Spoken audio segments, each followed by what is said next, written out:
एक दफ़ा का जिक्र है कि एक तोता तोती का गुज़र एक वीराने से हुआ। वीरानी देखकर तोती ने तोते से कहा, किस कदर वीरान गाँव है। तोते ने कहा, लगता है यहाँ किसी उल्लू का गुज़र हुआ है। जिस वक्त तोता तोती बातें कर रहे थे, एन उसी वक्त एक उल्लू भी वहाँ से गुज़र रहा था। इसने तोते की बात सुनी और वहाँ रुककर उनसे मुखातिब होकर बोला, तुम लोग इस गाँव में मुसाफिर लगते हो। आज रात तुम लोग मेरे मेहमान बन जाओ, मेरे साथ खाना खाओ। उल्लू की मोहब्बत भरी दावत से तोते का जोड़ा इनकार ना कर सका और इन्होंने उल्लू की दावत कबूल कर ली।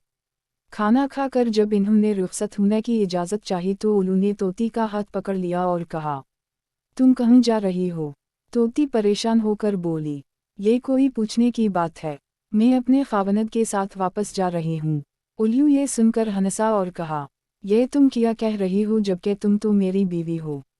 इस पे तोता तोती उल्लू पर झपट पड़े और गर्मा गर्मी शुरू हो गई।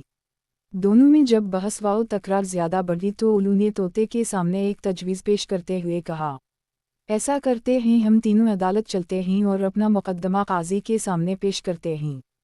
काजी जो फैसला करे वो हमें कबूल होगा। उल्लू की तजवीज़ पर तोता और तोती मान गए और तीनों काजी की अदालत में पेश हुए। काजी ने दलाइल की रोशनी में उल्लू के हक़ में फ़ैसला देकर अदालत बर्खास्त कर दी। तोता इस बेअंसाफ़ी पर रोता हवा चल दिया तो उल्लू ने उसे आवाज़ दी, भाई अकेले कहीं जाते हो, अपनी बीवी को तो साथ लेते जाओ।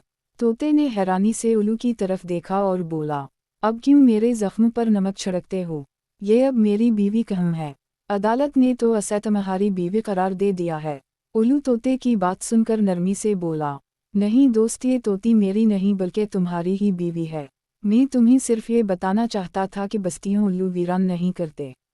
बस्तियाँ तब वीरान होती हैं जब उनसे इंसाफ उठ जाता है। दिल को छू लेने वाली कहानियों के लिए हमारा सब्सक्राइब चैनल करें।